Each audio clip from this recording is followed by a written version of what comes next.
Good morning. Myself Manishri Rajendra Pinsla. I am from SAS Institute of Management Studies studying in MMS second year. Today I am here to share you some knowledge about uh, team building and conflict management. First, we will know what is the team building. A team is any group of people organized to work together independently and cooperatively to meet the needs of their customers by accomplish a purpose and a goal. So here are the five stages of team building. The five stages of team building are forming, storming, norming, performing, and assuming. These five stages of team building was created by the physiologist Bruce Stickman in the 1960s and 70s. So here is a picture of forming, storming, norming, performing, and assuming. First, we will know the forming. Forming means what? Forming means where where the people is introduce himself in an organization. It is a forming first stage.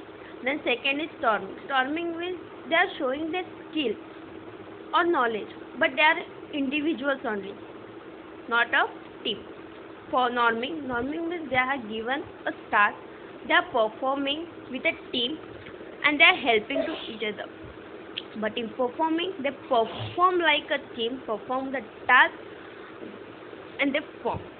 And adjourning, they get a success.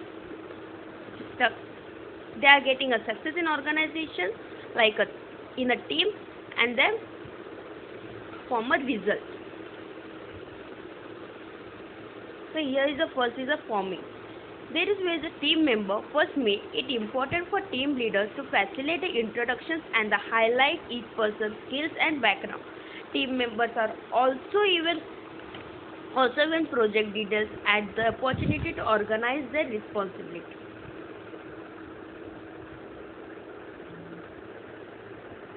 Second is storming. Storming is at the stage team members openly share ideas and use this as an opportunity to stand out and to be accepted by their peers.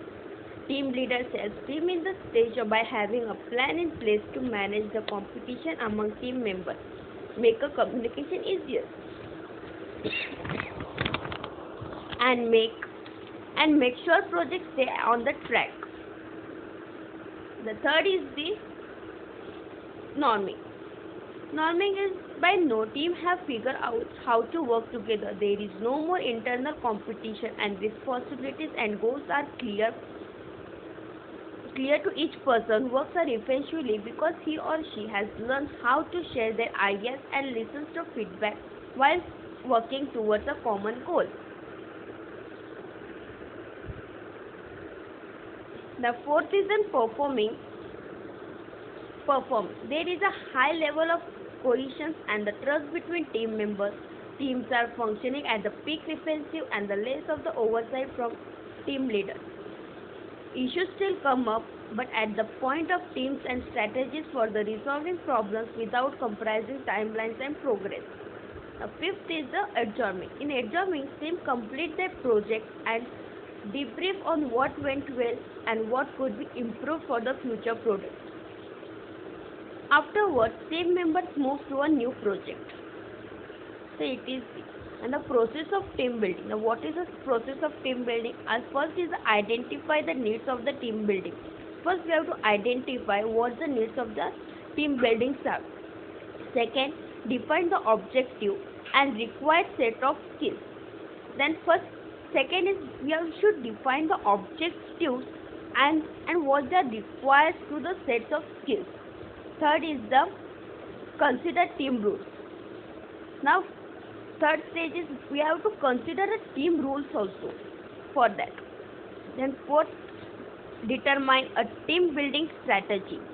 We have to determine we have to know what our team strategies are for working that project. It is a process. Then develop a team of individuals. We have to develop a team of an individuals only. We have to know what we have to work on that. Then establish and communicated the rules. We have to establish and we have to also communicate our rules to our team members. Identify individual strengths. We have to also identify our team's individual strengths. What are the strengths are there if each team member be a part of the team. We should also a part of the team. We should not be an individual. Then it's a then second is a conflict resolution. What is a conflict resolution? Conflict resolution is a process by which two or more parties reach a peaceful solution to a dispute. In the workplace, there can be a variety of types of conflict. Conflict may occur between co-workers or between the supervisors and the subordinates or between the service providers and their clients or a customer. Conflict can also occur between groups such as management and the labor force or between the whole department. And there are five approaches of the conflict. What are the five approaches of the conflict? First is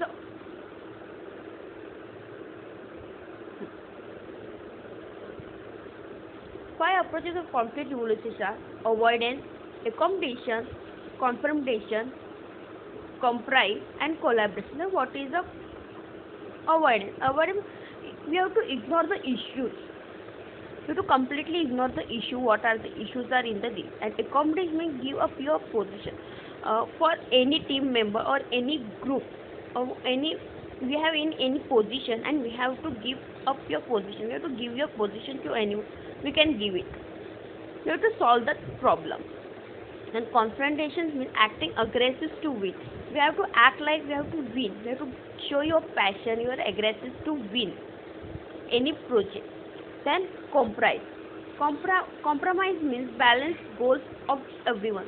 Compromise is we have to balance all our team members or our organizations, everyone's goals. Then collaboration means solutions that satisfies everyone. Collaboration means we have to satisfy all the problems or all the solutions with the. Then there is a 6 steps to resolve the conflict. So what are the 6 steps to resolve the conflict? First, clarify what the disagreement is. You have to clarify what is the disagreement, for what that agreement is disagreement. We have to clarify that and establish a common goal for both the parties. We have to establish a common goal for the both parties, not only one party. And discuss ways to meet the common goal. We have to discuss ways how to meet the common goal. Determine the barriers to the common goal. Agree on the best way to resolve the conflict. We have to agree on the best way to resolve the conflict. Acknowledge and agree upon solution and determine the responsibility each party has in the resolution. And thank you for watching this video, and I hope so you have understood this. Thank you. Good morning everyone. Myself Manashwi Rajendra Kuntle. I am from SAS Institute of Management studying Boisar, Mumbai University, studying in MMS second year. Today I am here to share you some knowledge about CAGE framework. What is the CAGE framework? The CAGE framework identifies the culture, administrative, geographic and economic differences between the various countries that companies should address and take care of which is working on and crafting international strategy. The framework can also be used to understand the patterns of capital trade, the flow of people and the information that work as crucial factors for the organization. This is the image of the CAGE and business administrator.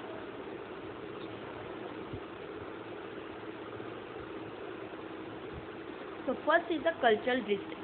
The cultural distance is the first and the foremost fact of the phase analysis, and it is also the one of the most perplexing ones for the management of the company. It is invisible in the nature, but it has a huge impact on the values and behaviors of the people of the country that affects the international strategy and the sales of the firm. Quite many researchers from all over the world and done research on the significant culture differences among the various countries, and here are the dimensions.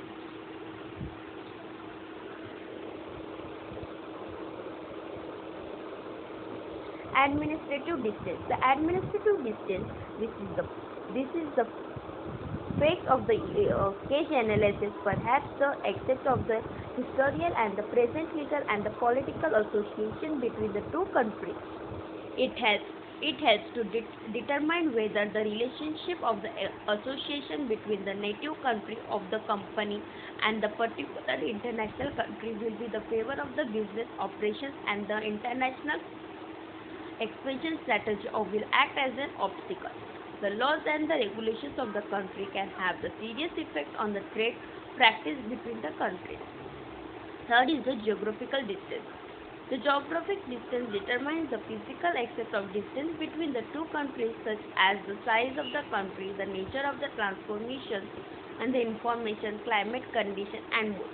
It also perhaps of the geographic distance between the two countries in the terms of the miles and kilometers of that separates the company from the target market and the suppliers. Fourth is the economic analysis. The fourth and the last aspect of the cage analysis talks about the difference between the countries relating to income and the purchasing power of the target market, distributions of the wealth, and dispersed income levels. It can work as one of the biggest obstacles of the company to expand its business operation on the international level in the particular country. Thank you for watching, and I hope so you all have understand this. Thank you.